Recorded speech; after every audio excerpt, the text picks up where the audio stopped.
میں اسے کھڑکی دروازے سے چپ چپ کر دیکھا کرتی، سامنے آنے کی ہمت مجھ میں نہ تھی۔ سچ تو یہ ہے کہ وہ میرے دل میں چھپ چکا تھا۔ اس کی محبت، پاش نظروں کا نشہ، دوسری طرف ابا کا خوف اور کم عمری کا عذاب، مجھ سے اپنا آپ سنبھالنا مشکل ہو رہا تھا۔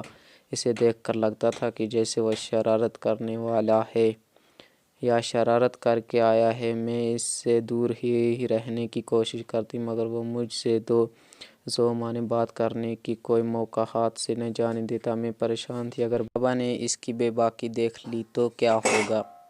میں سوچ کر کانپ جاتی۔ اس نے مجھے عجیب صورت حال سے دوچار کر رکھا تھا۔ میرا نام مریم ہے، میں نے کسی دانشور کا قول پڑھا تھا، پتہ نہیں لوگ بیٹیوں کے نام مریم زینب کیوں رکھ دیتے ہیں۔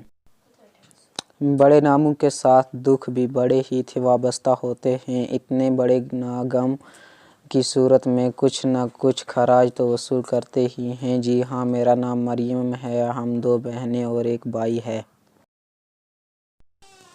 میرے بابا کا چھوٹا سا ہوٹل تھا، اچھی گزر بسر ہو رہی تھی۔ دن کچھ بچپن کے کچھ جوانی کے تھے، زندگی مزے میں تھی۔ فاطمہ جو کہ میری چھوٹی بہن ہے، مجھے اس کو ستانے میں بڑا مزہ۔ علی بھیا کی چیزیں چھپا کر ان کی چیخیں سننا، بس مزے ہی مزے تھے۔ میرے چاچا کی فیملی بھی ہمارے ساتھ رہائش پذیر تھی۔ میرے چاچا شہباز کے 2 بیٹے طلحہ اور بلال، ہم سب اسکول اور کالجز میں تھے۔ امی بابا سے اکثر کہا کرتی تھی کہ اب ہم علیحدہ ہو جائیں تو اچھا ہے، ہمارے بچے جوان ہو رہے ہیں، ہمیں درمیان سے دیوار کھینچ لینی چاہیے۔ بیٹیوں والا گھر ہے، اگر کوئی غلطی ہو گئی تو معاف نہیں کرو گے، تم کو اچھی طرح جانتی ہوں۔ میرے بابا مذاق میں بات اڑا دیتے اور کہتے کہ میرے بچے ایسے نہیں ہیں، مجھے ان پر مکمل اعتماد ہے۔ میں سیکنڈ ایئر کی طالبہ تھی اور بلال یونیورسٹی میں پڑھ رہا تھا۔ ایک دن بدقسمتی سے میں گھر پر اکیلی تھی۔ بلال یونیورسٹی سے واپس آ گیا۔ بلال کو دیکھ کر میرے چہرے کا رنگ اڑ گیا۔ سب گھر والے کہاں گئے؟ بلال نے مجھ سے پوچھا۔ امی اور چچی بازار، باقی سب اسکول اور کالج۔ بلال کا موڈ ایک دم بدل گیا، وہ میرے قریب، بالکل قریب آ گیا۔ میں اس سے دور ہونا چاہے گی کہ اچانک اس نے میرا بازو پکڑ لیا۔ میں اندر تک لرزی گئی۔ بلال بھائی، کیا مذاق ہے، چھوڑ دیں مجھے، میں نے التجا کی۔ اس نے سختی کے ساتھ میرا بازو پکڑا رکھا تھا۔ تمہارے اس غیر شرم و حیا اور گھبراہٹ کو میں کیا سمجھوں؟ اگر تم مجھ سے شادی کے خواہش مند ہو تو بابا سے بات کرو، میں نے لرزتے ہوئے کہا۔ اس دن سے میری بدقسمتی کے دن شروع ہو گئے۔ اچانک بابا ہوٹل سے گھر آئے۔ چائے کے لیے فریج سے دودھ نکالنا تھا۔ بابا کو دیکھ کر بلال نے میرا ہاتھ چھوڑ دیا اور سر جھکا کر باہر نکل گیا۔ رات کو جب وہ میرے چاچا شہباز گھر آئے تو بابا نے نہایت سادگی سے چاچا سے کہا، اب میں بلال کو نہیں دیکھنا چاہتا، یا تم یہ گھر چھوڑ دو یا میں یہ گھر چھوڑ دیتا ہوں۔ بھائی جان، بچوں سے غلطی ہوئی، اتنی بڑی بات نہیں ہے۔ میں مریم یٹی کا ہاتھ مانگتا ہوں، آج سے مریم میری بہو ہے، بہت جلد میں اس کو بیاہ کر کے لے جاؤں گا۔ گھر کی بات گھر میں ہی رہنے دو، بات گھر سے نکلی تو بہت بدنامی ہوگی۔ چاچا نے بابا سے التجا کی، لیکن میرے ابا نے ان کی ایک نہ سنی اور ہم پور شفٹ ہو گئے۔ میرا دل پڑھائی سے اچاٹ ہو گیا۔ ایک تو بلال جدائی اور دوسرا بابا کا مجھ سے تعلق کی غلطی بڑی نہیں تھی۔ بعض دفعہ والدین بھی اولاد کے لیے آزمائش بن جاتے ہیں۔ میرے دل پر ابلے پڑتے چلے گئے، پھر وہ ٹھیک نہ ہوئے۔ بلال سے بچھڑے اور بابا سے ہم کلام ہوئے مجھے 6 سال کا عرصہ گزر گیا تھا۔ ہمیں رشتہ داروں نے بتایا کہ بلال کی شادی پھوپھو کی بیٹی سے ہو گئی، پھر پتہ چلا کہ بلال کے 2 بیٹے ہیں۔ ایک دن اچانک بابا کے ساتھ چاچا ہمارے گھر آئے۔ مسجد میں ان کی صلاح ہو گئی اور ساتھ ہے میرے بہن فاطمہ اور طلحہ کا نکاح بھی طے پا گیا تھا۔ بابا اور چاچا خوش گفتگو میں مصروف تھے اور میں حیرت کی سمندر میں غوطے کھا رہا کہ بابا نے میرے اور بلال کے حوالے سے ایسا کیوں نہ سوچا۔ یہ مجھ سے زیادتی ہے۔ میں نے دکھ سے سوچا چاچا چلے گئے۔ میں 6 سال بعد بابا سے ہم کلام ہوئی۔ میں نے بابا سے کہا میرے اور بلال کے حوالے سے آپ نے نرمی کیوں نہ دکھائی؟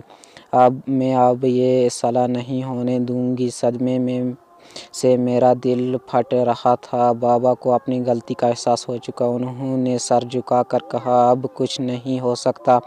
نے شہباز کو لوگوں کے سامنے فاطمہ کا رشتہ دیا ہے۔ میں نے ایک بار پھر بابا سے کہا کہ میں یہ صلاح نہیں ہونے دوں گی، لیکن بابا نے زندگی میں صرف اپنی منوائی تھی۔ فاطمہ کی شادی کی تیاریاں زور و شور سے شروع ہو چکی تھیں۔ روز بازار کے چکر لگائے جا رہے تھے۔ فاطمہ بے حد خوش تھی۔ ایک دن فاطمہ نے میرا اداس چہرہ دیکھ کر کے بڑے غرور سے کہا میری اور طلحہ کی شادی میں رکاوٹ مت بنو۔ تمہاری بدقسمتی کی میں ذمہ دار نہیں۔ فاطمہ کے الفاظ مجھے مشتعل کر گئے، لیکن خاموش رہنے کیونکہ خاموش رہنا وقت کا تقاضا تھا۔ شادی کا دن ان کی پہنچا۔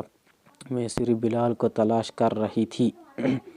جیسے ہی میری اور بلال کی نظر آپس میں ملی ہمیں سکتہ ہو گیا۔ بلال نے دونوں بیٹے ماں کے حوالے کیے اور میری دوست کے گھر چلا گیا۔ میری دوست نے مجھے بلال کا پیغام دیا۔ بلال تم سے ملنا چاہتا ہے۔ میں اپنی دوست کے گھر آ گئی۔ اب مجھے کسی کا ڈر و خوف نہ تھا۔ بلال کو ایک عرصہ بعد دیکھ کر میری آنکھیں دریائے رواں بن گئیں۔ وقت بہت کم ہے، اسے رونے میں ضائع نہ کرو۔ جلدی سے بتاؤ کیا تم میرے ساتھ کورٹ میرج کرو گی؟ میں نے ہاں کر دی۔ مجھے کسی کی کوئی پرواہ تھی۔ مریم میں شادی شدہ 2 بچوں کا باپ ہوں۔ پتہ ہے بہت ہنگامہ ہوگا، لیکن میں تم تک کسی کو نہیں آنے دوں گا۔ فاطمہ کے پرغرور الفاظ نے میرے اندر آگ لگا رکھی تھی۔ فاطمہ کی شادی کے 2 دن بعد میں نے بلال سے نکاح کر لیا۔ یہ خبر میرے گھر والوں پر بم بن کر گری۔ میری ماں اور باپ بار بار بوش ہو رہے تھے۔ میں نے بھی بھجوا دیا کہ تم اور فاطمہ اس گھر میں دوبارہ داخل نہ ہونا۔ فاطمہ نہیں کہا میں آؤں گی۔ میرا کیا قصور؟ پر بابا نے کہا طلحہ کا بلال بھائی ہے، اب اس کے گھر کے دروازے تم پر بند ہیں، یہی ہے فاطمہ کی سزا۔ فاطمہ میری چھوٹی بہن نے مجھے بغاوت پر اکسایا۔ میرا چہرہ کھلی کتاب کی مانند ہے۔ تمام کشتیاں جلا کر ساحل تک آنے کی تکلیف میرے چہرے پر رقم ہے۔ میں بابا کے گھر سے بے دخل ہونے کے بعد ایک بار رب ہی مسکرا نہ سکی۔ بابا کی بے اجازت نے مجھے بغاوت پر اکسایا۔ والدین کو چاہیے کہ اولاد کی آزمائش میں نہ ڈالیں، ان کی چھوٹی چھوٹی غلطیوں کو نظر انداز کر دیا کریں۔ آخر اولاد بھی انسان ہوتی ہے، اسے انسان کی نظر سے دیکھیں۔ دوستو، کہانی اچھی لگی ہو تو ویڈیو کو لائک، شیئر کریں اور چینل کو سبسکرائب کریں ضرور کریں۔ شکریہ۔